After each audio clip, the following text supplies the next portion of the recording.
Welcome, Coyote fans. This is Paul Ferris, and basically was away for a couple weeks from my car in Minnesota, and I work in Minnesota. I live in Ohio. It's complicated, but anyways, long and short of it is, I drove to the parking deck in the middle of the night to go to get on my plane.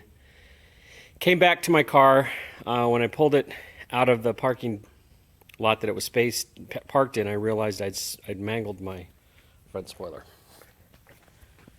A little bit of history here. This is a 2003-2004 Mach 1 chin spoiler that I put in my car in 2002. Maybe asking how I could get it in 2002. Well, I went into Ford and simply had them pull up the parts list and ordered it before it was available. So it's been through a lot. It's got some history, and we're going to try and fix it with a heat gun. So just saying. So basically, I'm just supporting a spot that wants to naturally bend back in with anything, and I'm using a heat gun on high, and just de-stressing the plastic. You can think of the plastic. Everybody likes to think of everything as solid, but it's really not solid, and it's kind of elastic. And what's happened to the plastic is it's been stretched past its natural elastic point. And so I'm kind of putting it back where I want it, heating it up and letting it cool down in a shape that I really want it to stay in. So I've got to let it cool down like that, essentially recrystallize in a not totally true sense. Plastic really isn't a crystalline structure, but the idea is to de-stress the plastic by heating it up to almost liquid.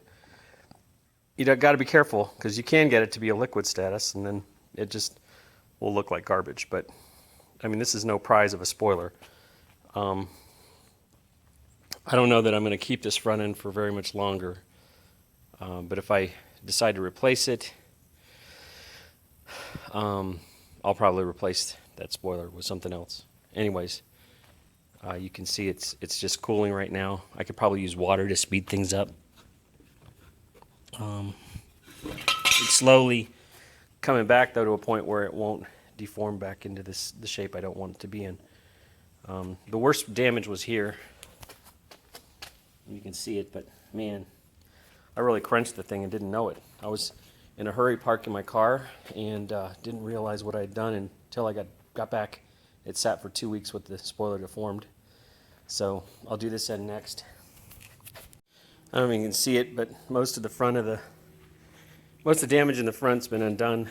I mean, it's by no means perfect, but I can probably clean that up pretty nice. And I've got some of the wrinkles on this side mostly undone. Just basically down to cleaning up the mess here.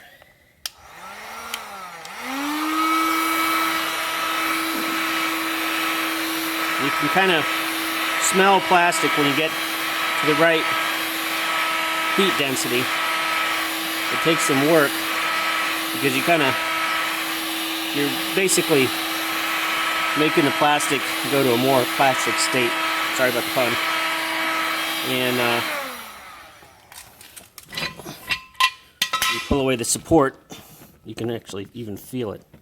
It's to a point of acting like plastic. You can almost form it, get it back to where it should be. It definitely got whacked, and you can see I'm just sort of getting it to where it looks somewhat like it should look. Still not even, but it wasn't even before. That's the part that you don't know, is I've smacked it before, not intentionally, just I hit something on the freeway one time, a long time ago. Anyways, it's survived 12 years on this car, which is amazing, and it's back to, not perfect by any stretch, but better than she was. And, I'm probably going to hit another curb with it further on down the road. Just having it there looking somewhat decent is enough for me. Hope you're having fun. Thanks for tuning in. My website is Coyotify, COYOTIFY.com. Look for some exciting new developments. I've been posting more video lately, and there'll be more swaps. Seems to be a real popular thing for people to do. Thanks for tuning in. Subscribe to my channel. Tell your friends. Thanks.